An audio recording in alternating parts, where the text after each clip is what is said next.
Hello friends, welcome to our channel VV Reviews by AA Chronicles.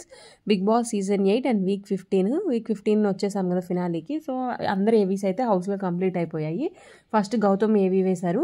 Next మనకి Avinash, third Nikhil, fourth Prerana, fifth Nabeel AVs అయితే వేశారు. Complete అయిపోయింది Avis.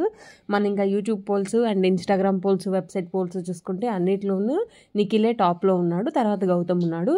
కొన్ని వెబ్సైట్స్లో మాత్రం గౌతమ్ కూడా టాప్ ఉన్నట్లు చూపిస్తున్నారు. బట్ అన్ని యూట్యూబ్ పోల్స్లో మాత్రం నిఖిలే టాప్లో ఉన్నాడు. మనం ఒక అన్అఫిషియల్ ఓటింగ్ పోల్ చూస్తూ మాట్లాడదాము. నిఖిల్కి గౌతమ్కి ఓటింగ్ ఏం పెద్ద పర్సంటేజ్ తేడా ఏమీ లేదు, ఇద్దరు ఈక్వల్గానే ఉన్నారనిపిస్తుంది. కాబట్టి మీ ఫేవరెట్ కంటెస్టెంట్ ఎవరో కింద గట్టిగా కామెంట్ చేసి వాళ్ళకైతే ఓట్స్ వేయండి guys. Hotstar and missed calls అయితే వాటిల్లో వేస్తేనే జెన్యూన్ ఓట్స్ అవి, వాటిల్లోనే పర్ఫెక్ట్గా ఓట్స్ వేసి గెలిపించండి. అండ్ నెక్స్ట్ ప్రేరణ, నబీల్ అయితే ఉన్నారు. అవినాష్ ఎలాగూ లిస్ట్లోనే ఉన్నాడు. అవినాష్ సో ఫస్ట్ 2 ప్లేసెసే కాబట్టి మనకి నిఖిలే టాప్లో ఉంటాడు అనిపిస్తుంది. మన ఛానల్ ఎవరైనా కొత్తగా చూస్తుంటే ప్లీజ్ లైక్ చేయండి, షేర్ చేయండి, సబ్స్క్రైబ్ చేసుకోండి. అండ్ మీరు ఎవరికి సపోర్ట్ చేస్తున్నారో కింద గట్టిగా కామెంట్ చేయండి. Thank you for watching guys.